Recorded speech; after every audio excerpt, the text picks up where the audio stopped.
One of the most unusual cases which Sherlock Holmes was ever called upon to solve began in a small private school for boys in the north of Belgium. The boys' dormitory at 4 in the morning, lighted by a full moon, looked quiet and peaceful. It would have been difficult to imagine that here began a train of events which filled 4 graves before it was stopped.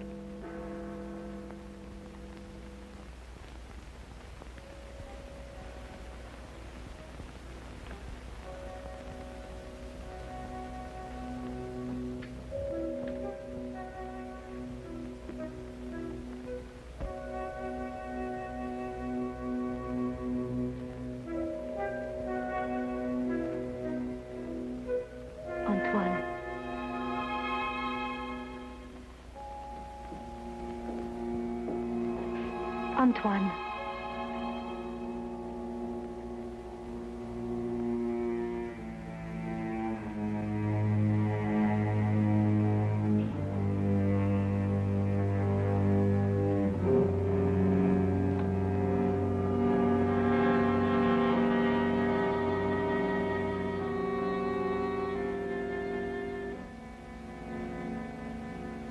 He has gone out. Didn't you try to stop him? I called his name.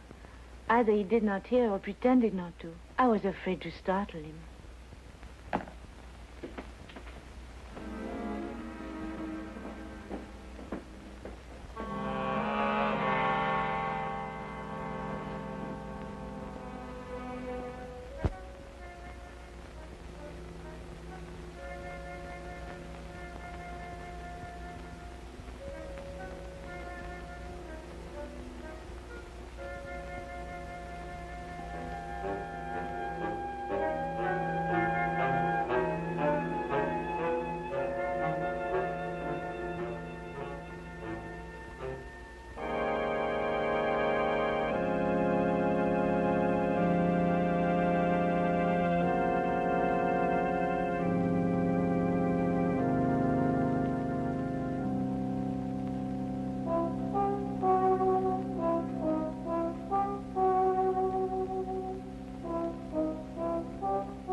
This time, it's you.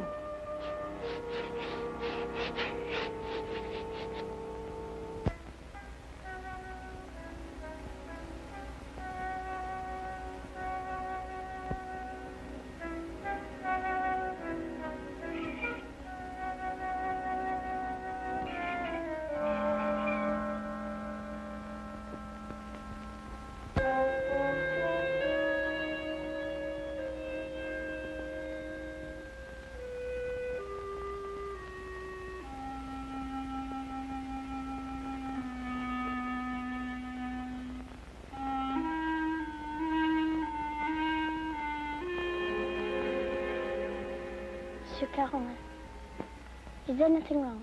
No. Nothing, Antoine. Go back to sleep. What are you going to do? The police? It will be the end of my career. Should have to close the school. Send the boy away? Would that stop it? I suppose not. It's horrible. 3 deaths in 3 months. Each one foretold by the writing on the church steps. I still think the police... No. But your own life... I've never felt in better health. And if I'm careful to keep out of drafts and avoid falling downstairs. How can you joke at a time like this? There's a man in London He's solved cases even more hopeless than this. Sherlock Holmes? You thought of him? Let me write to him. And ask him to do what? To come here, investigate. Find out who is responsible for those deaths and how a schoolboy can tell in advance who is next to die. And have the school invaded? Our teachers questioned? Our boys terrorized? I'll do my own investigating, Mademoiselle Grande. In my own way.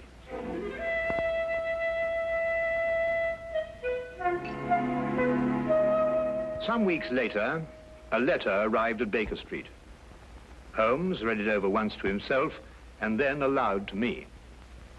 Dear sir, it will be a source of eternal regret to me that I allowed myself to be dissuaded from writing to you sooner, Mr. Holmes. Now Mr. Carolan is dead of natural causes.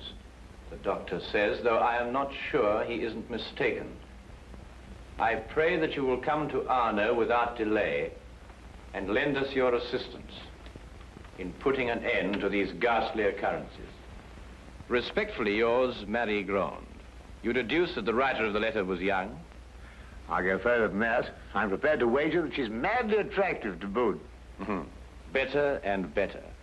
And on what do you base these interesting conclusions? Wishful thinking, my dear chap, wishful thinking.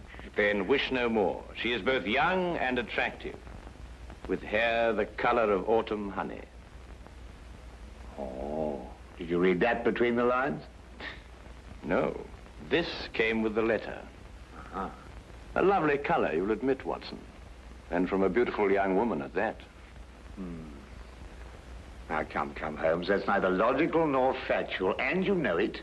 You aren't the only one privileged to think wishfully, my dear Watson. Bravo. So you're going to take the case? Yes, and if you pack for us both, I'll arrange for tickets. The boat train took us to Dover. By mid-morning the following day, Holmes and I were sitting in the headmaster's study at the Arno School in the presence of Mademoiselle Mary Grande, who was indeed extremely attractive, with hair the exact shade of autumn honey. Then you're quite sure you've told me everything, Mademoiselle Grande? That is only the matter of the old woman, but I don't think it's important. Well, let me be the judge of that, mademoiselle. Her name is Madame Soulet. She's a harmless, feeble-minded woman who sells charms and love philters for the ignorant. Some have called her a witch. I see. And what is her part in this affair? She admits she went to see those whose names were written on the church steps and offered to sell them some charms against the evil omen. That's most interesting. Did any of the other victims purchase these charms? I can only speak for Monsieur Carolan. He did not. And what about the others? Were they persons of wealth? No. Two were quite poor. The third one moderately well off. We have no really wealthy people here in Arno, Mr. Holmes. Except, of course, the Count de Passevant. You know the Count? No, indeed. I only happened to pass a carriage on the way boasting his coat of arms. However, I should like to have a word with this Madame Soulet, if that can be arranged. You have only to go to her house. It's on the edge of town, on the North Road.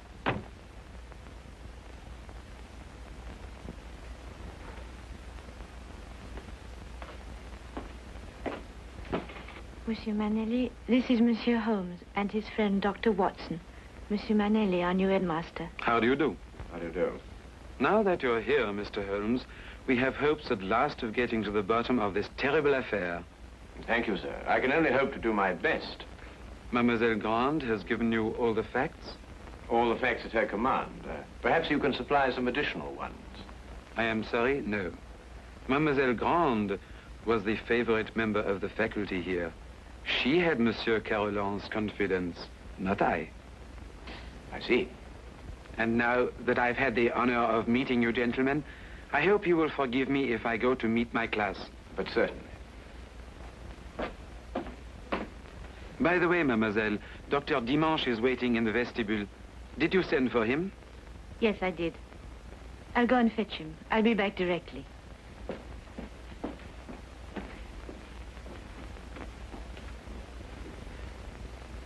But the boy, Holmes, the boy, you hadn't asked to see the boy. The boy can wait, Watson. Yes, but why? Surely he's the most significant part of it. No, because he did the writing on the church steps. Why, yes.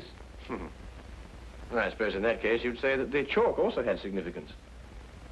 No, that was just an instrument. Precisely, my dear Watson. Precisely.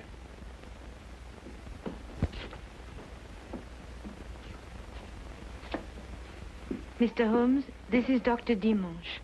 Mr. Holmes and Dr. Watson. Delighted. How do you do, Doctor? Always happy to meet a colleague. Thank you, so am I. I hope I haven't kept you waiting. I came as soon as I got Mademoiselle's message. Won't you sit down? Thank you. Mademoiselle Grant tells me that you're the physician who attended Monsieur Carolan shortly before he died. Yes. My last examination of him gave me no hint of what was coming. I see, and yet you're positive he died of natural causes. There's no doubt about it. I believe 3 other persons died recently in Arno, shortly after their names appeared on the church steps. Did you attend them also? Arno is a small town. I'm fortunate or unfortunate enough to be the only doctor here. Previous to your present fortune, or misfortune, you practiced in Paris, I understand. I see Mademoiselle Grant has briefed you well. I told nothing of your past, Doctor. Then how do you know? Well, you dress with the flair of a Parisian. If you've been living here any length of time, I should imagine you would have acquired a more homespun costume. I might have ordered these from Paris. On the income of a country physician, what do you think, Dr. Watson? Hardly likely, Holmes. Capital, Mr. Holmes. Your powers of deduction have not been overrated. But you didn't ask me here to discuss my clothes or my income. How can I help you? Dr. Dimanche, of what exactly did Monsieur Carolan die? Heart failure. Were you carried out to post-mortem? There's no need. The signs were obvious. I see. And you saw nothing suspicious, either in the case of Monsieur Carolan or of the other victims? Not one thing, Mr. Holmes. That's interesting. Perhaps you'd care to put forward a theory of your own as to the connection between the prophecies and the deaths. I have no theory. The explanation lies either in the most extraordinary combination of coincidences or in some sort of prevision on the part of the boy, Antoine. Do you believe in prevision or telepathy? Years ago, my professor at Salpêtrière did suggest there might be something in it. For myself, I don't know. I neither affirm nor deny.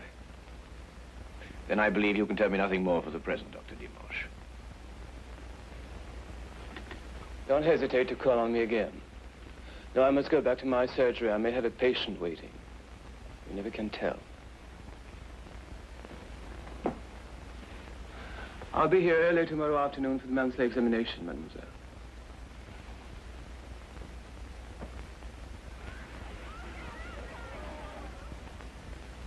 Dr. Dimanche examines your pupils every month, then, mademoiselle? Yes. The health of our pupils is of the greatest concern to us. And so it should be, Mademoiselle Grant. And so it should be. You know, it's an extraordinary thing, the odd and assorted illnesses that crop up in a boys' school. Vous devriez être en classe à cette heure au lieu de courir dans les couloirs. Allez maintenant. That is he. So that's the boy who on 4 separate occasions was able to foretell the death of a citizen of Arno. Well, there must be some logical explanation for it. There is, Watson, there is. Holmes, do you know how it was done? Yes, that part was simple.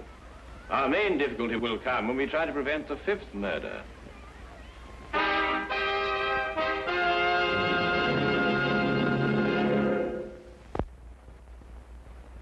Turn to the case of the deadly prophecy. The church on whose steps the deadly prophecies were written stood less than 100 yards from the school. I had supposed that Holmes, with his usual attention to detail, would want to examine it thoroughly, but once again he surprised me. He did not stop. And I had a fair guess that perhaps he wanted to have a little talk with a certain Madame Soulet. Come in. Madame Soulet? Come in, come in. I was expecting you. I thought you would be. Sit down. Thank you. Do you know why I've come to see you? For help, naturally. Score one to her, Holmes. Let's call it information. Trifling bits of information such as how came the boy by his deadly prophecies? Whose hand was it made them come true? Suppose we start with a bit even more trifling. You offered charms to the victims. But how did you know who they were before they were struck down? There were no announcements made. If the Englishman will cross my palm with English gold, You'll tell me? I will give the Englishman a filter, warranted to make him see so clearly and think so lucidly that all mysteries will be revealed to him. Each is as potent as the belief of the one who buys and uses it. If those four had bought instead of turning me away, who knows? But they did turn you away. And now all are dead. May I sell you a filter, sir? It will guard you against harm. Come, Watson.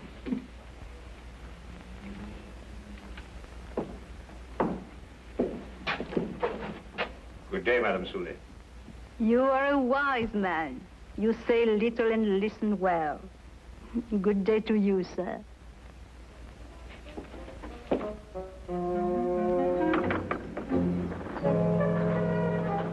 Filters, bosh. We might be living in the Middle Ages. Not the Middle Ages, Watson, merely a small European village. Ah, Count Passavant, I believe. Oui, monsieur.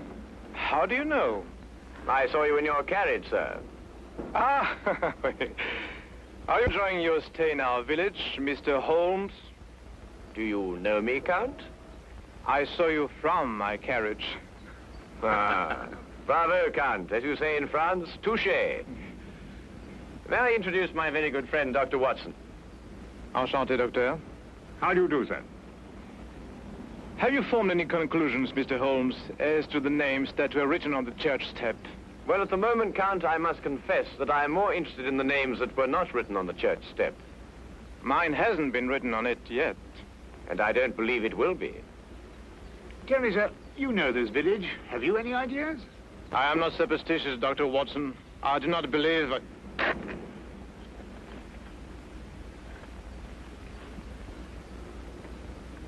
You're not superstitious, Count? Madame Soulet's filter, at least, can do no harm. Good day, monsieur. Good day. There were a few points about this case which Holmes thought could best be cleared up in Paris. He had asked me to go alone as the following night there would be a full moon, and he wanted to stay in Arno to be on hand just in case.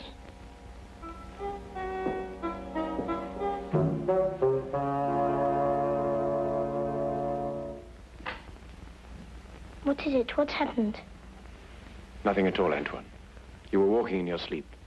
Now, be a good boy and get back to bed. I can't. There's something I must do. Not tonight. Not tonight, Antoine. Yes, sir.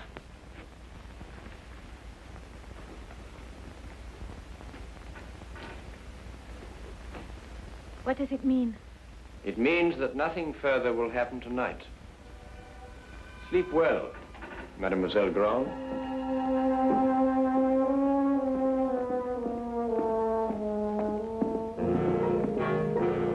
The carriage came to fetch me at the station. Later, I found Holmes at the school. Well, you may go back to your class now, Antoine. Well, Watson, did you have a successful trip? Yes, you were right. Good. Mr. Holmes, was the boy able to tell you anything? No, but his silence was eloquent. Oh, by the way, I should like to have the use of the headmaster's study for a little gathering shortly before midnight. You name the murderer? No, he will name himself.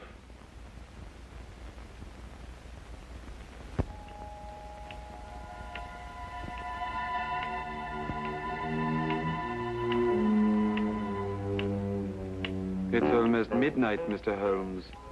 Must we wait much longer? Ah, good evening, Count. I think you all know Count Passavant. Count, you met Dr. Watson in front of Madame Soulet's cottage.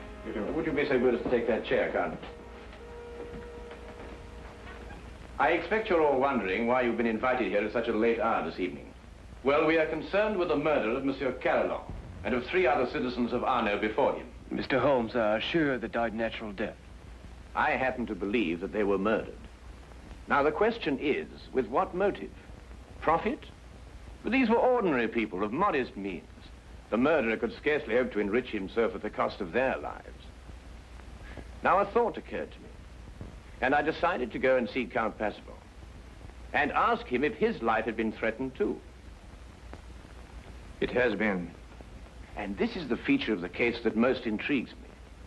Blackmail has often been the prelude to murder, but here, for the first time, murder became the prelude to blackmail. What was demanded of you, Count?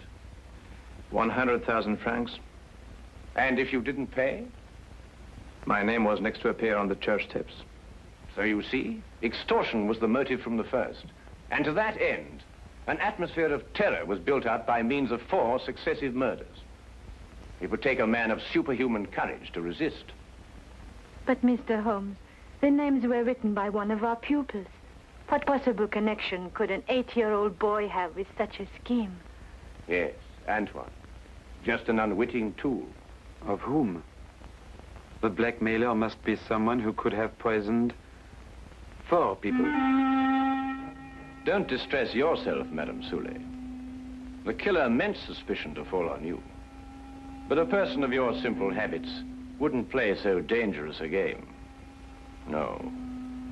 There is a suspect close at hand, who not only had an expert knowledge of poisons, but to whom the boy has been far more accessible.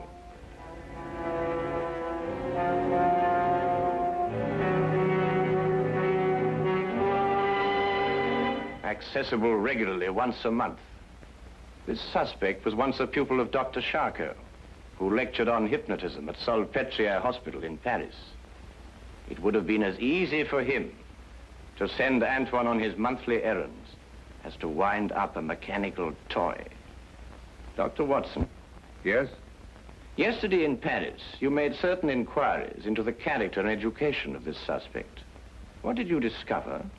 I discovered that he was a spendthrift and a wastrel who had quit Paris in order to escape his creditors. It's a lie. Calm yourself, Dr. Dimanche. I, too, have dabbled in hypnotism. This morning, Antoine and I had a little talk.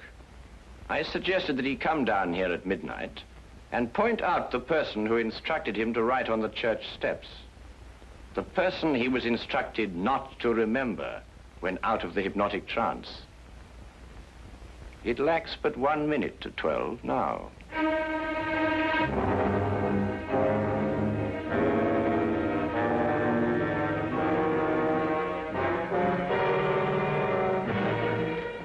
Stay where you are, all of you. Don't be a fool, Doctor. When I visited your office this afternoon to look over your stock of drugs, I took the very ordinary precaution of emptying the cartridges from your gun.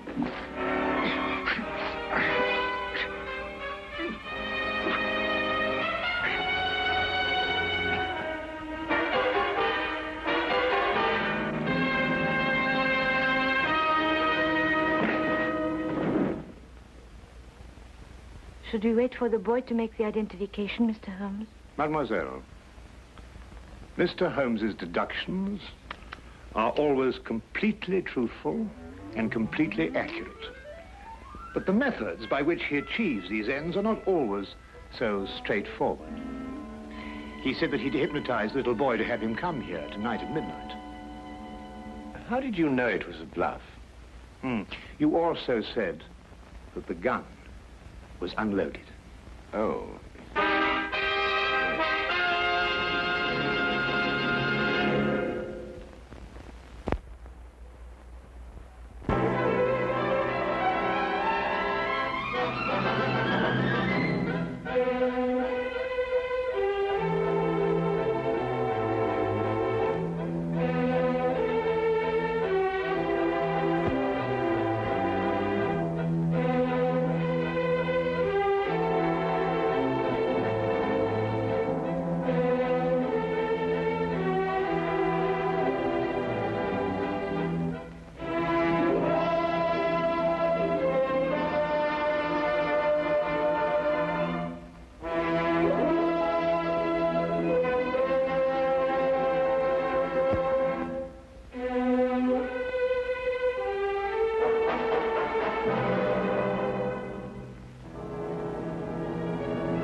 Hey Sherlock fans, ready to uncover a piece of TV history?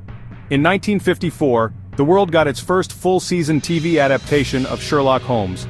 Ronald Howard, son of legendary actor Leslie Howard, brought a fresh and charming twist to the detective. And let's not forget Dr. Watson, played by Marion Crawford, who added humor and warmth to the duo. Directed by Sheldon Reynolds and filmed in France, the series cleverly dodged copyright issues in the UK and the US. Each episode, inspired by Arthur Conan Doyle's stories, blended mystery, deduction, and 1950s charm. If you enjoyed this dive into TV history, hit subscribe to Timeless Full Features. More classic mysteries await. The game, dear friends, is always afoot.